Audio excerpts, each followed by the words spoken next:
Mbotele Mpangi, Mbotele Zolampangi, c'est Nganio, toujours au poste. C'est un plaisir, un bonheur renouvelé ce matin que de me présenter devant vous dans le cadre des communications du centre Nungu. Je vais commencer par m'incliner devant la grandeur, la puissance et la sagesse de Mama Wandombi, la source divine unique, en particulier à travers sa dimensionnalisation qui est tout idiotie à la conscience Congo de la connaissance. Je m'incline bien sûr devant les autres dimensionisations, manifestations de la source. Vous, les Mpangi qui prenez le temps de m'écouter au quotidien, devant vous, je m'incline aussi. Ce matin, j'ai le bonheur de vous parler du Kimuntu. Nous sommes dans le Kimuntu, mais nous devons comprendre déjà de façon profonde qu'est-ce que ce mot veut dire. Ce n'est pas la première fois qu'on en parle. Je ne suis pas la première personne à aborder ce sujet, mais je vais vous donner la signature qui est la mienne par rapport à la compréhension de ce mot qui est donc Kimuntu. Alors, le Kimuntu est le mot Congo pour désigner l'ensemble des connaissances liées à l'homme. Le Kimuntu est un corpus de connaissances liées au Muntu. Le Kimuntu est donc le domaine d'étude qui fait référence à l'homme et à ses réalités intimes. C'est tout ce qui concerne l'homme qui est donc étudié, qui est donc examiné à travers donc le Kimuntu. De façon simple, par rapport à ce que je viens de déclarer, le Kimuntu est la science du Muntu. Le Ki, science, Muntu, et le mot Muntu est le mot Congo qui fait référence à l'homme. Donc le Kimuntu, c'est la science de l'homme. Muntu est à la base une combinaison de deux sons, le Mu et le Ntu. Mu est la multiplication de l'énergie qui enfante après avoir atteint sa maturité. Mu est et à ce titre,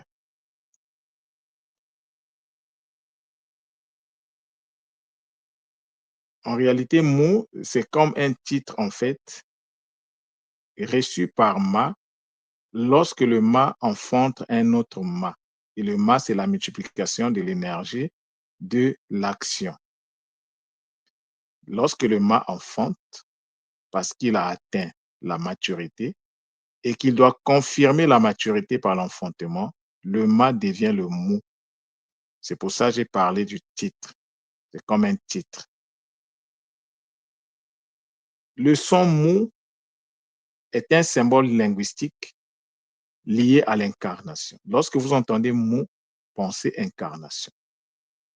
Donc le mot Mu renvoie à l'incarnation. Mais l'incarnation, c'est quoi? L'incarnation est l'action qui permet la transmutation de l'énergie subtile en un corps visible à une certaine échelle. L'incarnation est le fait de faire chair, de se transmuter en un corps visible. En plus d'être un don reçu bien sûr, Ma qui donc va se transmettre, va donc se transmettre en Mu après enfantement. Le Ma est la multiplication multidimensionnelle de l'énergie de l'action ou encore de l'énergie dimensionnalisée, l'énergie qui descend. Le monde tout, qui fait partie donc du monde tout, est l'extériorisation consciente de l'énergie de l'enfantement. Le Muntu ou le Sontu sert aussi à désigner la base de données informationnelles qu'on appelle ADN. Ce même Muntu peut être utilisé pour désigner la tête ou bien ce qui est devant. Ntu est donc le mot, c'est un mot qui renvoie au leadership. Ce n'est donc pas un hasard si Ntu est constitutif du mot Ntumwa. Un Ntumwa est un leader qui conduit et participe à l'émancipation multidimensionnelle de sa communauté, en plaçant l'écoute au cœur de ses actions communautaires. Je reprends. Un Ntumwa est un leader qui conduit et participe à l'émancipation multidimensionnelle de sa communauté. Et cela se fait en plaçant le coude au cœur de ses actions communautaires. Un Ntumwa est un homme au service de sa communauté à travers son leadership. L'écoute est sa fonction la plus noble, la plus fondamentale et la plus essentielle. Pour revenir donc à Muntu, Muntu est donc l'incarnation dans l'ADN de l'énergie qui enfante. À ce titre, on peut donc dire que le Muntu est l'incarnation du divin dans la matière. Ce n'est pas moi qui le dis, c'est le mot Muntu qui nous le montre ici. Le ou qui se trouve dans le mot Muntu renvoie à une énergie matérialisée ou à la matière, à un corps, à une matière énergétique. Tout dépend donc de l'échelle d'observation. Le Muntu, pour son fonctionnement optimal, a besoin du Bumuntu. Et le bout du mot Bumuntu fait référence à la manière d'être, au comportement et à l'expression des valeurs. Il n'y a pas de Bumuntu. Le Bumuntu se traduit à travers la manière d'être. Et la manière d'être, on le voit à travers le comportement. Et dans le comportement, on voit les valeurs que la personne incarne. Le comportement est d'une importance capitale. En observant le comportement d'une personne, on peut déduire les valeurs, on peut voir son éducation, on peut voir sa constitution fondamentale. Le Bumuntu est donc la manière d'être d'un Muntu. C'est le Bumuntu qui donne la personnalité au Muntu. Un Muntu qui n'a pas le Bumuntu, c'est comme un animal sauvage. Non pas seulement un animal, mais sauvage. C'est pas une personne, en fait. Pour devenir un Muntu, il faut que ce Muntu-là puisse avoir accès au Bumuntu. Le Bumuntu, c'est comme c'est l'ensemble des informations liées à son fonctionnement optimal.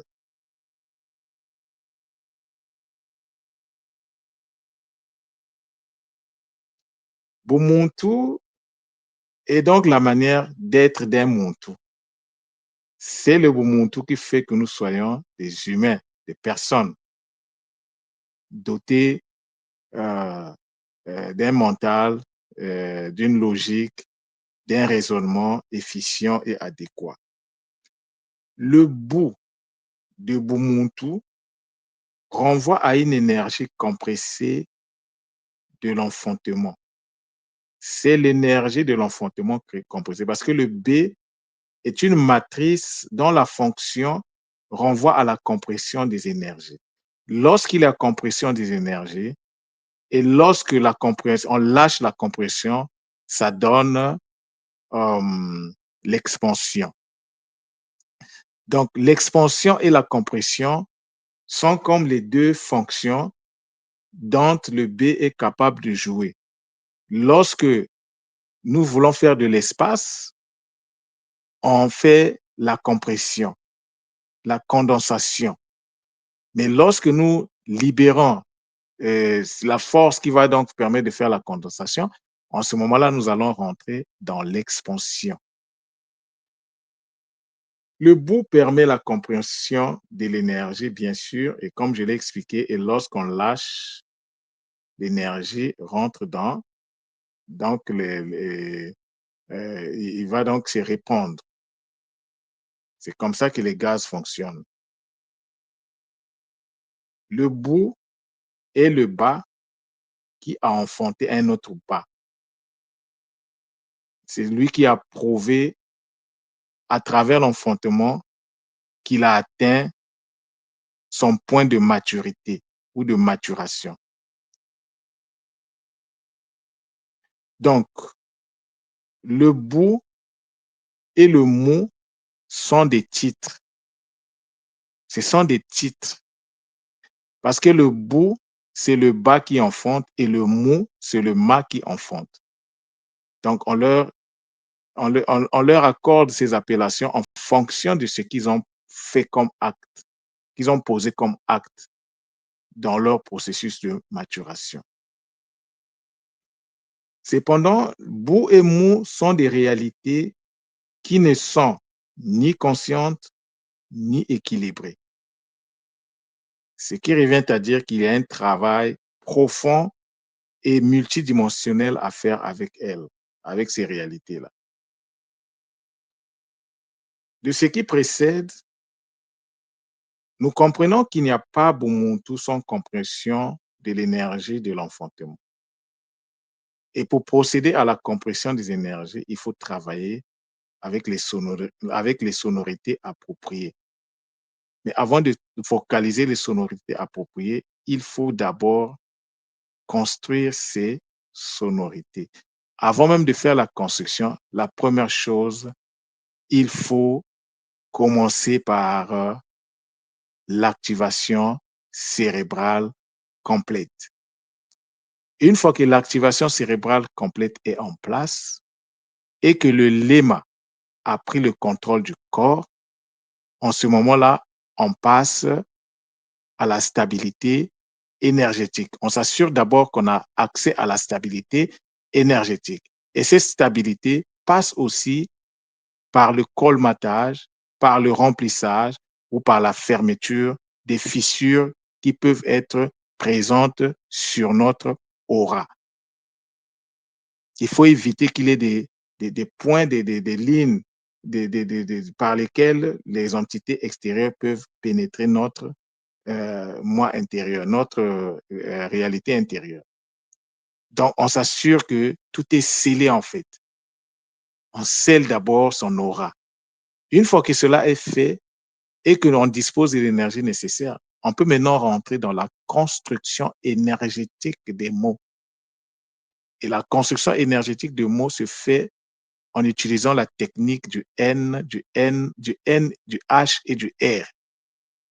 La technique du NHR, entre autres, ça joue plusieurs fonctions, mais ça nous permet de nous déconnecter des énergies du poisson et de nous connecter aux énergies du Verseau. Ça permet également d'assurer une présence, je dirais, permanente de la connexion avec le cristal de la Terre. C'est une technique majeure fondamentale. Et lorsque tu as fait la construction de mots en te basant sur les techniques du NHR, alors, et lorsque tu as procédé à l'équilibre, tu peux maintenant, en ce moment-là, faire la vocalisation sacrée. Et la vocalisation sacrée, il faut la maîtrise de la respiration sacrée. Tu ne peux pas faire de la spiritualité si tu ne maîtrises pas la visualisation et la respiration. La visualisation et la vocalisation sont d'une importance capitale. La visualisation et le Kimpema, la science liée à la respiration, sont d'une importance capitale. Mais lorsque nous faisons la respiration, il ne faut pas oublier qu'il y a certains organes du corps qui participent. Parfois, on ne le sait pas. Il y a des organes que je suis en train de découvrir dans le corps qui participent à notre émancipation spirituelle. Et donc, ces organes-là doivent être activés. Je commence à en parler à certains Pangui qui avaient pris leur pacte, qui sont souvent en contact avec moi. Et je commence à donner des informations là-dessus. Mais si j'arrive à leur donner des informations, c'est parce que moi, j'ai déjà vu le résultat que ça a donné chez moi. Et le fait de leur donner la technique, ça leur permet de voir comment ça marche chez eux. Et le retour qu'ils vont me faire va me permettre de partager la technique de façon large. L'impangui, l'homme, l'humain, doit fonctionner dans le Kimuntu, avec le Kimuntu. Et le Kimuntu, c'est l'ensemble des connaissances qui sont liées au Muntu. Donc, tu ne peux pas faire de la spiritualité par hasard. Le socle, la fondation de la spiritualité, c'est la connaissance. C'est la connaissance. Il faut d'abord accéder à la connaissance. Mais la connaissance est multiforme et multidimensionnelle. La connaissance est infinie, la connaissance est vaste. Sans la connaissance, il n'y a rien à faire, il n'y a pas des attentes à avoir. Comment tu peux t'attendre à des résultats alors que tu n'as pas mis la sémence? Tu n'as pas planté. Comment tu peux t'attendre à des fruits? Tu n'as rien fait, mais tu veux des fruits. Ça ne fonctionne pas comme ça. Nous sommes dans une réalité de compensation énergétique. Ce que tu veux avoir, il faut de l'énergie. Il faut ensémencer l'énergie, l'impact. Nous devons être conscients de ça. Et nous avons la chance, nous avons eu la bénédiction de croiser le chemin de Ntoumwa qui nous a donné les béabas concernant le Kimuntu. Parce que beaucoup d'initiés sur le continent sont je pourrais dire, dans une distraction maladive multidimensionnelle. Quand je les écoute, je mesure l'ampleur des dégâts. Il y en a qui s'appellent des Ntoumwa, des Longues, sur le continent. Hein. Parce que ne pensez pas que Ntoumwa là que nous avons là à l'école est le seul. Non, il y en a plein sur le continent. Mais c'est des Ntoumwa des noms. C'est des Ntoumwa des noms. Il faut faire très attention. Un Ntoumwa, je l'ai dit, c'est celui qui est au service de sa communauté, qui participe à l'élévation, à l'émancipation de sa communauté, en plaçant le coude au centre de toutes ses actions. Un Ntoumwa doit respirer, doit être l'exemple. Un Ntoumwa doit vivre ce qu'il dit et dire ce qu'il vit. Un Ntoumwa doit être aligné avec lui-même. Il doit être en harmonie avec lui-même, avec ses paroles, avec tout ce qu'il fait. Tout ce qu'il fait doit respirer leadership. C'est une responsabilité énorme. Je ne dis pas qu'un Ntoumwa ne peut pas faire des erreurs. On est sur Terre, un Ntoumwa peut faire des erreurs. Mais il a la capacité de rebondir. C'est pour ça qu'il faut qu'il cherche aussi à savoir qu'est-ce que les autres lui... c'est-à-dire que qu'est-ce que les autres pensent de lui. Mais que les autres le disent de façon consciente. Parce que si tu sais qu'il y a quelque chose qui ne va pas et que tu ne le dis pas, si on te pose la question, tu ne le dis pas, c'est de l'hypocrisie. Ça, c'est condamnable. Il faut dire. Quand ça marche, il faut dire. Quand ça ne marche pas, il faut dire. Parce que nous devons prendre des actions correctives lorsque ça ne marche pas. Ça ne marche toujours pas dans le bon sens tout le temps. il peut arriver qu'il y ait des situations, mais il faut être en alerte.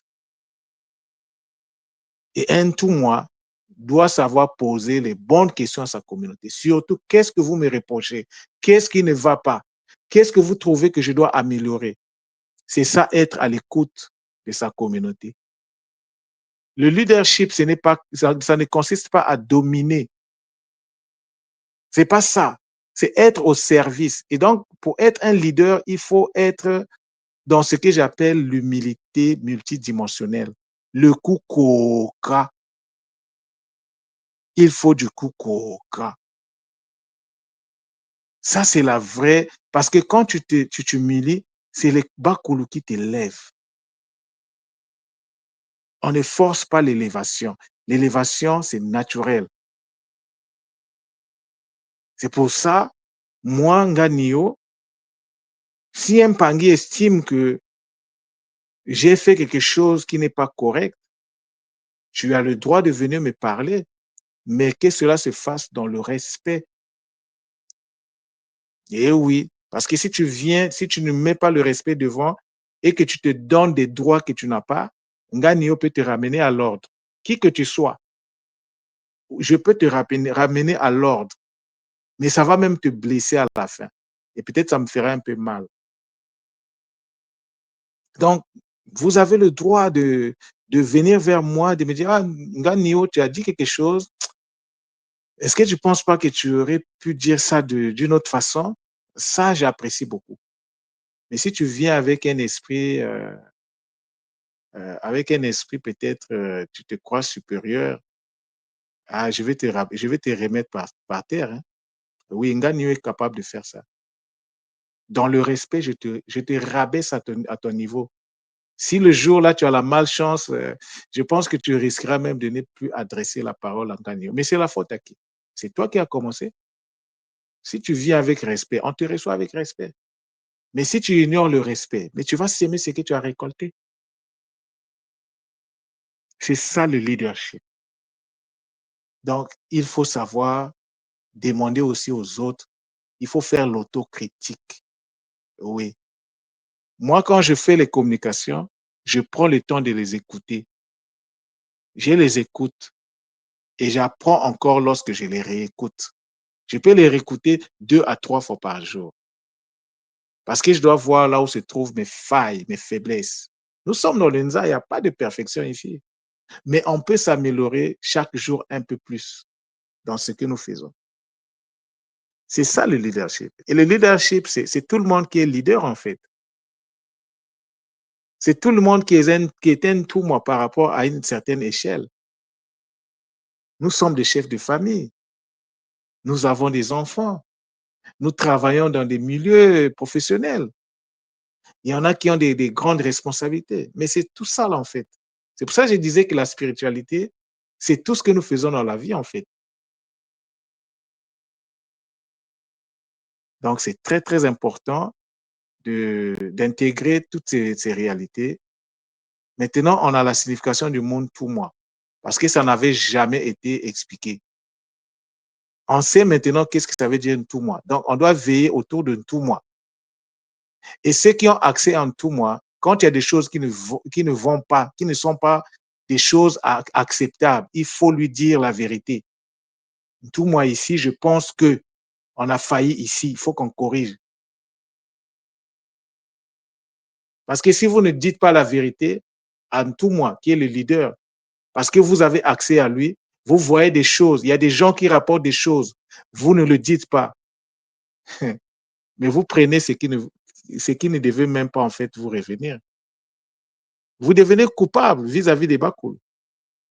Quand on vous rapporte un fait sur un certain nombre de choses, il faut transmettre le message. Ne garde pas le message, parce que le message, c'est une énergie. Si tu gardes le message, c'est toi qui deviens coupable de ce qui normalement ne te concernait même pas au début. Donc, il faut aussi apprendre, si Ntoumou fait bien, on applaudit.